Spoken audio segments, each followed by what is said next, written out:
Kim's lawyer patted her hand as they rose to the judge's interest. Change that. Kim's lawyer patted her hand as they rose at the judge's entrance.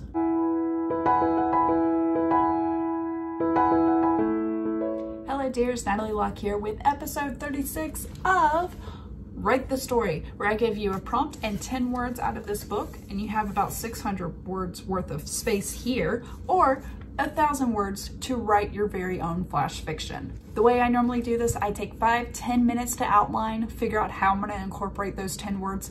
Then I will take about 20 minutes. Sometimes it's interrupted, broken up a bit. Sometimes it's more, sometimes less. Who knows? And I draft the story.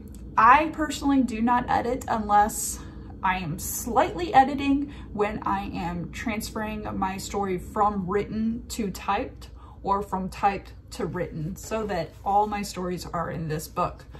You, however, can edit how you wish. If this is your first time doing flash fiction, I recommend not setting a time limit whatsoever. Let me go ahead and give you episode 36 prompt and 10 words to include. The prompt is a small local political race. The words to include are coordinated, support, farmhand, spray, serious, roll, lips, taxpayer, fool, meddler. Now, this outline is not a complete outline for me because as I was doing the outline, I just wanted to go ahead and write the story. The outline felt like an obstacle keeping me from writing the story. So I only got a few words down on the outline and then I started writing the story. So I had coordinate with a local farmhand for like the final debate of the race, like thinking of a location. It would be at the farm because a farm could handle a lot of people parking, a lot of people standing around. It's outside. I figured that would be a good approach. Ended up veering away from that. We'll talk about the evolution of the process in a little bit. Because then I decided we were going to spray slander of the candidate. I kept spray. I did change the word slander, but I kept spray. And then I decided this is where I had my aha moment, where the phrase of we're not going to waste taxpayer dollars for this litigation. And because then I decided, let's say the small town political race ended up happening and then people got sued for meddling in each other's races. And then I had real fun with it because the story will show that. And then for serious, I put serious allegations. So the only words I put down were serious, taxpayer, spray, coordinate, farmhand. So I had 5 words written down before I said, never mind, I'm just gonna go ahead and write the story. Out of those 5 words, I used all of them the way I set out to use them. I kept serious allegations, not gonna waste taxpayer dollars. I kept spray slander, but I said spray rumors instead. And I kept coordinate with the farmhand as well. So I wrote 5 words down in the outline and then just the desire to write came over me and I decided to write. But out of the 5 I wrote down, they stayed the same. Let me go ahead and give you my version of episode 36. Kim's lawyer patted her hand as they rose at the judge's entrance. As Kim sat down, she looked over her shoulder. Her daughter was kicking her feet, but returned her mother's smile. Behind her daughter was the rest of their support team. Kim nodded in affirmation. Your Honor, Kim's lawyer stood up for his opening remarks. These are serious allegations, the overarching one being that the defendant meddled in my client's political candidacy. Kim's lawyer placed his hand on the rail in front of where the jury will be if this goes to trial. In more detail, they sprayed false rumors about my client's nocturnal continence control and turned the school against her when they changed local farmhands for the lunchroom milk. They played her as a scapegoat and a fool, he said. The judge held her hand up. Excuse me, counselor. What school in question? Oh, Franklin Middle School over on 5th. He sighed, then straightened up again. Judge Hilt, he added with a nod. Judge Hilt nodded. And is your client, she scanned the paper in her hand, Miss Rachel Hunter employed by the school? No, Your Honor, she is a student. The Honorable Judge looked over her glasses at Kim. How long have you been a student? Just as Kim placed her hands on the desk, her lawyer laid his hand on her shoulder. Your Honor, Miss Kim Hunter is sitting in place of her daughter, Rachel Hunter. He turned his hand to Rachel in the gallery. Rachel waved at the judge. The judge smiled and inclined her head and then addressed the lawyer again. Who is the defendant, Counselor Stevens? She asked. Stevens straightened his tie. A Miss Lila Cole, the opposing candidate in the student body presidential race. Judge Hilt set the papers down and laid her glasses on top of them before speaking. Let me get this straight. We are in litigation for an elementary school political race gone ugly because the parents thought that they were running for office? She asked, making eye contact with both mothers sitting in the defendant and prosecutor tables. Kim stood up. Your Honor, Judge Hilt held up her hand. Miss Hunter and Miss Cole, read my lips. I will not support taxpayer dollars to be wasted because you are trying to teach your children you'll handle everything in their life. Word of advice, young ladies. Judge Hill pointed to Rachel and Lila sitting in the gallery. Do not have your parents anywhere near your next campaign. Case dismissed. The gavel sounded, echoing through the chamber. I enjoyed this story so much. I really think being a parent has helped me see, actually not even being a parent, I think being the youngest sibling and then becoming a parent has helped me so much in my writing because I could name a few people that I've met in my life that would probably be in this courtroom because they took it a little bit too far. And then let's just look at society as a whole. Like all the shows we've had where its parents are getting too involved, like almost controlling their child's lives instead of letting their children live, like Dance Moms and such.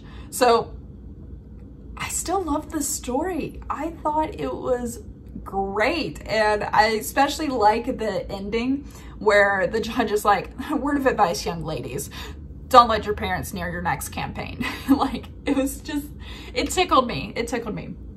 I will say, the way this evolved, I was thinking small town, but right when I thought not waste taxpayer dollars on this litigation in my outline, that's when I was like, well, why is it a waste? Why would someone not care if someone else got involved here? And I was like, well, let's make it an elementary school student body race, like something like really like the get your feet wet in politics. It's supposed to be easy, fun, just letting kids learn about the democracy process type situation. Every vote counts, all the stuff they tell us. And I really wanted that to happen.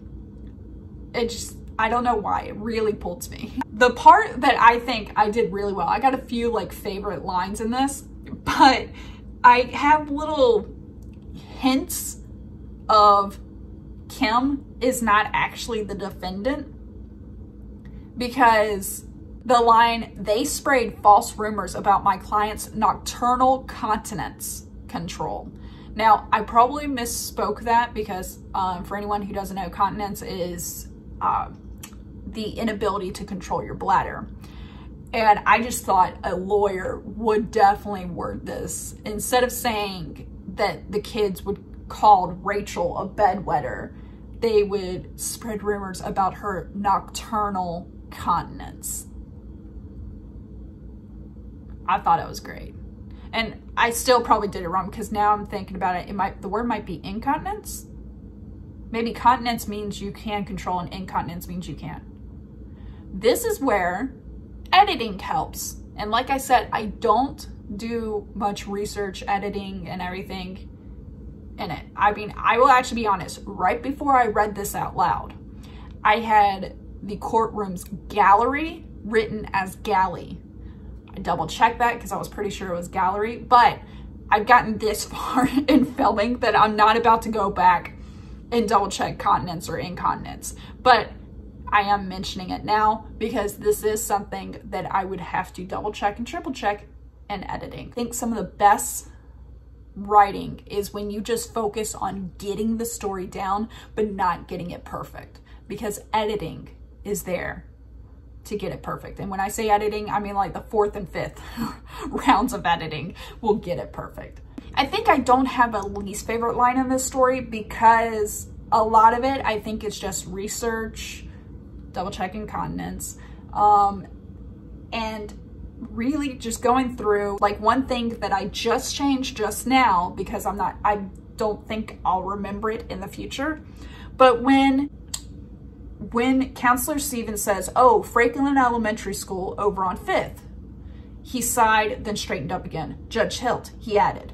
I put he added with a nod because when I was reading it, I kind of acted out a little bit while I'm reading. And so I had say that, and then I said, Judge Hilt, as I was reading it. Like that he forgot to be respectful moment. And that's just one way I think that putting he added with a nod kind of helps. There might be another way to word that, but that doesn't mean that's my least favorite line because I changed it. It just means that line and other lines like it might have something added to, which I will recommend then, just because it worked for me now, it might work for someone else. Try reading your story out loud as if you were acting it out almost. Think of like a table read that actors will do for a show or a movie. You want to put a little emotion to it. Make it feel like you're doing a dramatization of your own story, a dramatic reading. And I think you'll find certain things, hand gestures, inflection in your voice, whatever you may do, that may become great descriptions in your story if you add them in and convey the emotion that your characters have. That might be my recommendation on how to make your least favorite stuff more your favorite. Throwing that out there. Regarding favorite line, I actually kind of have two. The one I already mentioned, which was the nocturnal, I think it's incontinence now that I say it. Yeah. But the nocturnal incontinence, I felt really clever by thinking of that because I was trying to convey this smarty pants lawyer that probably is using a lot of big words and wants to make this elementary school political race seem like a bigger deal than it is and use big words but also at the same time, that's what you want in a lawyer, to take whatever case you bring to them as seriously as possible and throw all the big words that they're supposed to throw in to appear smart and hopefully win the case. Unless the judge sees right through it all and kicks it out.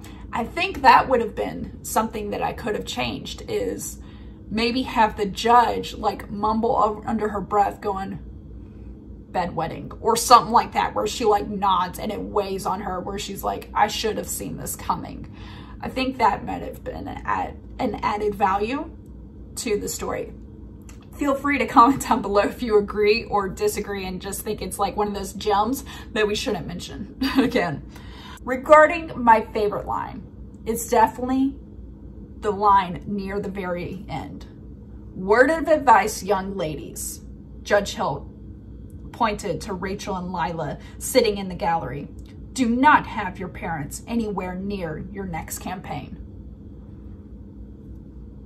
I just think that's great because I was trying to think of a few different ways to write this part of word of advice, or I highly recommend. I was like trying to think of make it lighthearted, but at the same time, kind of make it pointed of your parents should be anywhere near this, as if the young girls had any control over it. But I think by the judge directly talking to the girls, she treated them like adults, and by not addressing the parents. Because I think that, oh my gosh, I just realized that. As parents, when the children get in trouble, usually the parents are told directly, yes, little Johnny Susie got in trouble and this is what happened. We had to punish them and stuff. The kids don't get a chance to tell the parent. So for a judge to flip that around and tell the kids, don't let your parents join in on a campaign, I think it's kind of like a turning of the tables of where these little girls are being treated. I feel like it's a flip of the table where these young ladies are being treated like adults and informed of their parents' bad behavior without their parents being able to say, you know what, I acted poorly, I'm sorry. So either way, I just realized that, but that's my favorite line. And if you saw the tease on my Instagram of my favorite line, you did notice I took out the narrative of Judge Hill pointed to Rachel and Lila sitting in the gallery, but that's really just a space thing. So the sentence itself, the dialogue, is what really stood out to me, and I completely enjoyed it. I hope you enjoyed what you wrote or enjoyed listening to my version of episode 36, either or, and I hope you continue to find enjoyment in your day, your week, your month, and your year.